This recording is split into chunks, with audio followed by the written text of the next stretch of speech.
pe ashika na shimahine o me vaka fo o wia na shilere maia ka ke loto ke ai aurit ko nga ko urit ko ne u vaka helere mo apai mo fe ke honge ene pisinishi ko ya sai pana fa ulewa ngo ha ano ko ni mo agirisi ai tohi ori ki siapan ke ta off o me vaka pe ta off e ko ta mai fa ya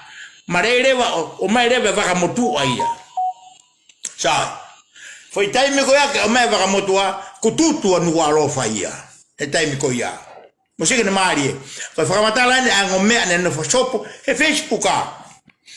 ko tutu ko ya ko kakaya ne alo agrisho o mai pa me tahi me apai que eu me fa tutu pe na hau ko ya fa tutu pe hokoi me kon ko cái o me vaka fo ko me vaka motua sai pe mai reva ashika me o sha tutu faka heka reva ai kau tutu ko to he ashika na mava he pe ko ya o shiko to ano tamate lako kita fetu ko na ihapai in osko no muka to ko no muka faka vai mo fana mo mai o na mo be mo tolu patoa e puri hamea ke otua fa wa grishi mo uriti ke liriwe mo fa ko tutu mo te ko tutu na fa me foro hangara fe otua te wak ai ashika ke ha ashika pe o she tutu be fa kai ai fa au ha to tahi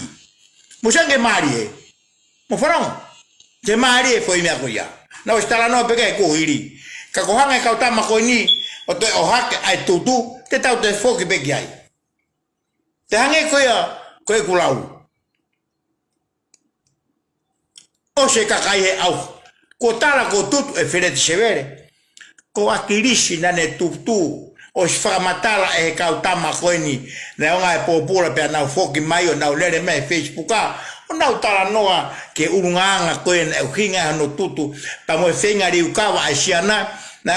teu agisi mo ne fana o mono mari ke na tu i mo kuini he a ta no ko ya o novema e wafe ma no ko na o samana o spetu tu na tu ia pe mo kuini ka se hala aki na o mare mai pe o pe ke vai chari o tu i mo kuini tu ai mo fana o na tala no ai ka puna ke o tu matanga o baba o na PF me ko ste teu pe na tu ababa urahi mo fakate uma